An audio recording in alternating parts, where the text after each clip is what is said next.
তাৰমানে আজি মই ঘৰত এই ৰাতি 11টামান বজাত আমাৰ ইয়াতে ওচৰতে এখন হেৰি আছিল, বিহু আছিল। আমাৰ মা ঘৰত শুই আছিল। মা শুই থাকোঁতে মা ভিতৰত আছে, মই বাহিৰত লকটো কৰি থৈ বিহু চাব গৈছিলোঁ 11টামানত, ৰাতি 11টামানত। আৰু মই 12:30মানত ঘূৰিহে ঘৰ পাইছোঁ। আহি দেখোঁ মোৰ বাহিৰৰ যিটো লাইট আছিল, লাইটটো নাই, আন্ধাৰ।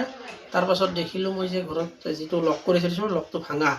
তেতিয়া মোৰ সন্দেহ হৈ মই পিছ চাইডেদি যে ঘৰত সোমাই চাওঁ, একদম আৰু এই লণ্ড বন্ধ কৰি চব মোৰ এই মিছেছৰ সোণা, মোৰ ছোৱালীৰ কাৰণে কৰি থোৱা সোণা আৰু সোণাৰ কইন্স আছিল মোৰ 4টা, ৰূপাৰ কইন্স আছিল এটা, মই কিবা পুৰস্কাৰ পোৱা ৰূপাৰ কইন্স এটা আছিল 10 গ্ৰামৰ, আৰু মোৰ ছোৱালীৰ পায়েল আৰু নগদ ধন, এনেকৈ গোটেইখিনি তহিলং কৰি লৈ গৈছে। কিমান আছিল নগদ ধন? নগদ ধন 4,000 মান হ'ব, 4,000 মান হ'ব নগদ ধন।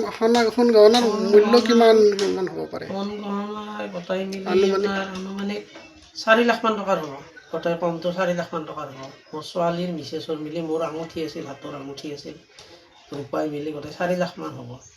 ঘৰত অকল মা আছিল? ঘৰত মা আছিল, ঘৰত মা শুই আছিল। মা শুই থাকোঁতে মাক বাহিৰৰ পৰা এই ৰুমৰ ভিতৰৰ পৰা এইজন লক কৰি থৈ দিছে। মায়ে গম পোৱা নাই, মায়ে শুই আছিল। মায়ে বয়স হৈছে 86 ইয়াৰ্ছ, মায়ে গম পোৱা নাই। হয়তো গম পালে আৰু কিবা বেলেগ দুৰ্ঘটনা ঘটি পেলাই খালি, সেইটোৱে সন্দেহ হয়।